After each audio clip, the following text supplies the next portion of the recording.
दोस्तों, आज का हमारा टॉपिक है अपनी इच्छा का समर्पण। हेडलाइन है,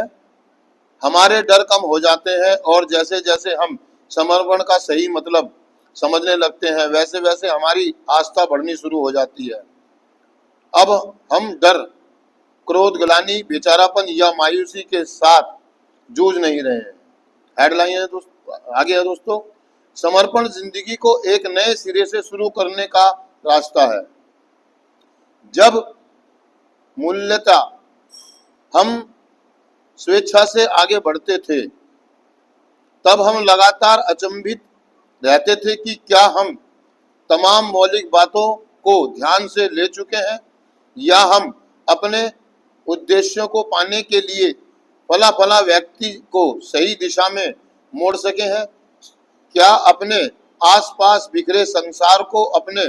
तरीके से नियंत्रित करने और चलाने के प्रयत्नों में हमने कहीं कोई भारी चूक तो नहीं कर दी है। हम या तो इस भय से कि कहीं हमारी योजनाएं असफल ना हो जाएं, डरे डरे से रहते थे और जब वे असफल होकर बिखर जाती थी तब एकदम गुस्से या आत्मग्लानि से भर उठते थे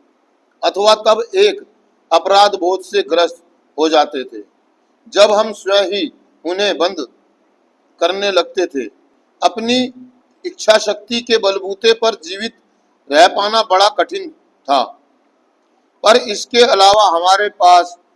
कोई दूसरा रास्ता भी तो नहीं था। दोस्तों, अपनी इच्छा का समर्पण, मैंने अभी बताया कि बहुत सारे लोग, जैसे भी मैं बता रहा था कि बहुत सारे लोग जब कार्यक्रम में आते हैं, किसी फेलोशिप में या किसी संस्था में आते हैं, तो मजबूरी कह सकते हैं उसे हम,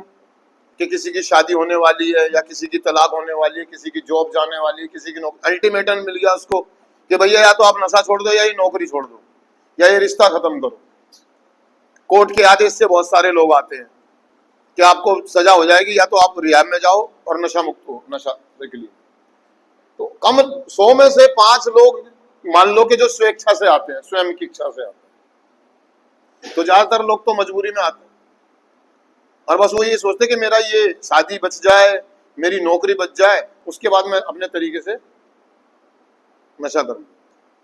लेकिन जितने भी लोग हम यहाँ पर आते हैं, मैं ये नहीं कह रहा कि जो मजबूरी में आए हैं या घर वालों ने उन्हें भेजा है या स्वयं की इच्छा से आए, यहाँ आने के बाद सबकी हालत यही होती है कि एक बार हो, आखिरी बार।